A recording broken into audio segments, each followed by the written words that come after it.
अभी आप एक 721 पासेस वाला मैच खेल रहे हो from those counter attacking football you used to play, तो टाइम तो लगेगा ना.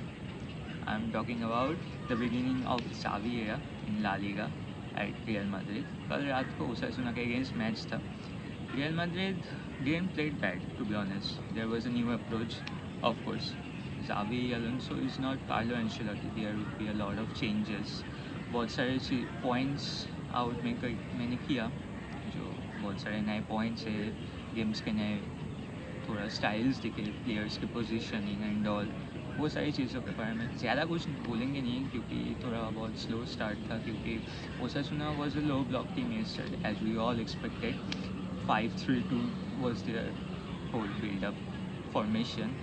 So at the start of the game, Real Madrid was pushing forward.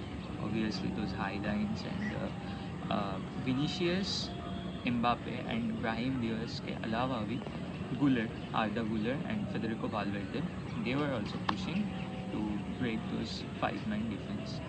So this was the whole approach of the first half. ज़्यादा कुछ हुआ नहीं first half में. Goals was like one and it was also penalty. तो there are few points we are gonna talk about. तो पहले आता है अटैकिंग वाला थिंग. जो नोटिसेबल मुझे लगा, there buildup was nice. Although it was a different approach, more possession, it was not the way we used to see Real Madrid. But things can change, of course. Players can adapt and all those things can happen. But what जो lack हुई, जो चीज़ मुझे लगा वो था final third में कोई focal point नहीं था. अगर आप शुरू से मैच देख रहे थे तो Vini was much more mature in my opinion, because he was tracking back with Alvaro, and there was a space where not only Alvaro, sometimes 2 or 3 times we saw Dean Housen also going on those left flank. So these are the things we saw, and मुझे अच्छा लगा ये बात विनी का actually, क्योंकि last season he lacked those things. He was always staying up front. He wasn't helping much in the defense, and थोड़ा वो ego वाले इशू एंड ऑल जो आउट ऑफ द पिच होता है वो सब दिख रहा था बंदे के अंदर. बट लड़का फर्स्ट मैच है, अभी भी उतना ज़्यादा जज नहीं करेंगे, but it was a good point. Vini tracking back and Chouameni holding those lines, and with Fede whenever Alvaro was going from the outside. So it was a good point. And the thing was, Mbappe, अगर आप उनके defence देखो, as it was 5-man defense back there, तो उनके 3 defenders थे as a CD. तो इसमें क्या होता है, अगर एम्बापे ड्रॉप बैक कर रहा है तो उनका आइडिया था मैं जंप नहीं करूँगा, we are doing this park the bus and low block वाला डिफेंस. तो Mbappe was coming inside the pitch, connecting with Arda and Fede, Vinicius also. Sometimes he was on the right with Brahim and Arnold. तो हाँ, हमने देखा Mbappe क्या कर सकता है अगर उसके साथ कोई इंटरचेंज कर रहा है अपना पोजीशन.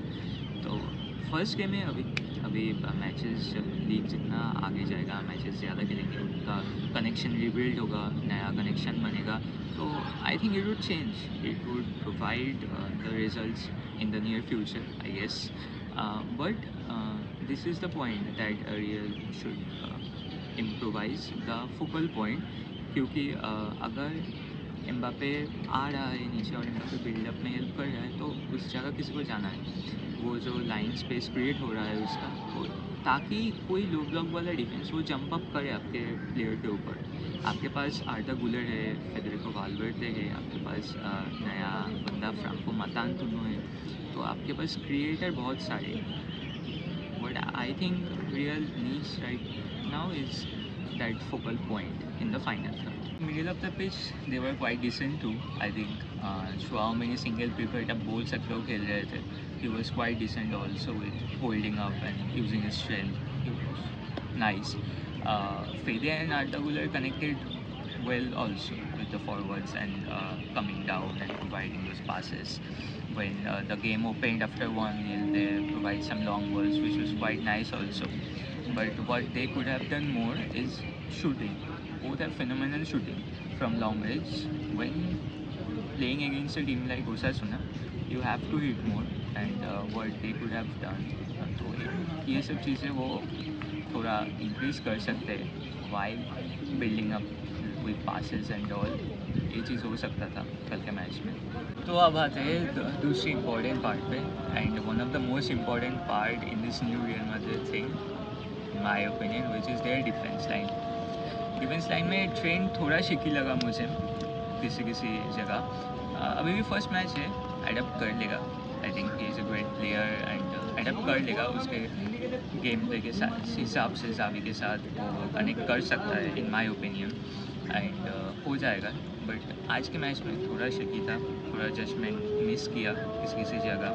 एंड उतना इम्पैक्टफुल भी नहीं था जब क्रॉसिंग की बात है, जो उसके स्ट्रॉन्ग पार्ट है, वो जो लॉन्ग पासेस एंड ऑल, वो सब उतना नहीं था. बट फील्ड पे जब विनी था, एम्बापे था, न्यू डेब्यूटेंट फ्रांको मतांतुनो था, डैनी कार्वाजाल ने रिटर्न किया अपना ACL के बाद.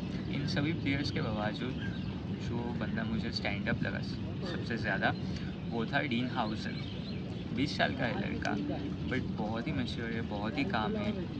एज अ डिफेंडर उसका कंपोजर सही है. Most important part is like as defender होने के बावजूद उसका passing.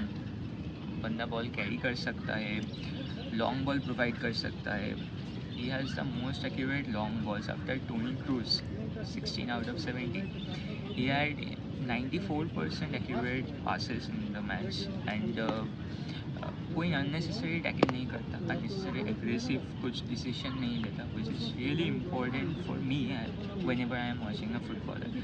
Most of the people like if they are aggressive and all, but if as a defender you are calm, you can work on your mind time to time, timing और decisions आप compare कर रहे हो सही से, that can be really fruitful. And while remaking in this Xavi era at Real Madrid, I think this is the guy who is gonna have a huge impact in this new team. तो फ़िलहाल यही था कल का real Madrid. मेरा points यही था कल के मैच के लिए. आगे जाके थोड़े पॉइंट्स और निकलेंगे, थोड़ी और बातें होंगी. तब तक